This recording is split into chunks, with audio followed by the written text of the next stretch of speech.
प्राचीन काल की बात है, वृंदावन नामक स्थान पर एक साधु निवास करते थे। वे भगवान श्री कृष्ण के परम भक्त थे और दिनरात उनकी पूजा अर्चना में लीन रहते थे। साधु का नाम था महात्मा शिवदास। एक दिन महात्मा शिवदास को श्री कृष्ण ने स्वप्न में दर्शन दिए और कहा, शिवदास, तुम्हारे जीवन में अच्छा वक्त आने वाला है।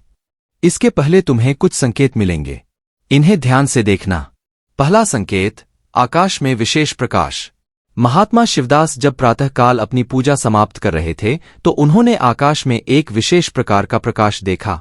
यह प्रकाश इतना दिव्य था कि उनका हृदय प्रसन्न हो गया। उन्होंने सोचा, शायद यह पहला संकेत है।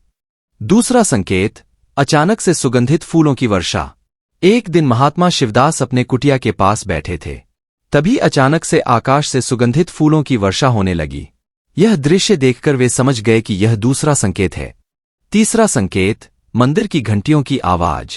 महात्मा शिवदास जब एक दिन ध्यान कर रहे थे तो उन्हें दूर मंदिर की घंटियों की आवाज सुनाई दी। यह आवाज इतनी मधुर थी कि उनका मन आनंदित हो गया। उन्होंने इसे तीसरे संकेत के रूप में माना। चौथा संकेत, वृक्षों का झुकना। महात्मा शिवदास जब अपने कुटिया के बाहर टहल रहे थे तो उन्होंने देखा कि आसपास के वृक्ष उनकी ओर झुक रहे हैं, जैसे उन्हें प्रणाम कर रहे हों। यह दृश्य देखकर उन्हें चौथे संकेत का एहसास हुआ। पांचवा संकेत, मीठे जल का स्रोत। एक दिन महात्मा शिवदास को अपनी कुटिया के पास एक नया जल का स्रोत मिला, जिसका पानी अत्यंत मीठा और शीतल था।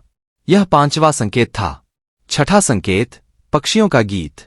महात्मा शिवदास जब एक सुबह उठे तो उन्होंने सुना कि आसपास के पक्षी मधुर गीत गा रहे हैं। यह गीत इतना मनमोहक था कि उनका मन प्रफुल्लित हो गया।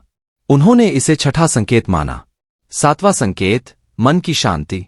आखिरकार महात्मा शिवदास के मन में एक अद्भुत शांति और संतोष का अनुभव हुआ। यह शांति और संतोष ऐसा था जैसे उनके सारे दुख दर्द समाप्त हो गए हों। यह सातवां और अंतिम संकेत था। इन सातों संकेतों के बाद महात्मा शिवदास को ज्ञात हुआ कि उनका अच्छा वक्त आ चुका है। उन्होंने श्री कृष्ण का धन्यवाद किया और अपनी भक्ति में और अधिक मन लगाया। शीघ्र ही उनके जीवन में सुख, शांति और समृद्धि का आगमन हुआ। इस प्रकार महात्मा शिवदास को श्री कृष्ण के द्वारा दिए गए संकेतों का महत्व समझ में आया और उन्होंने अपने जीवन को और भी अधिक सकारात्मक दिशा में अग्रसर किया।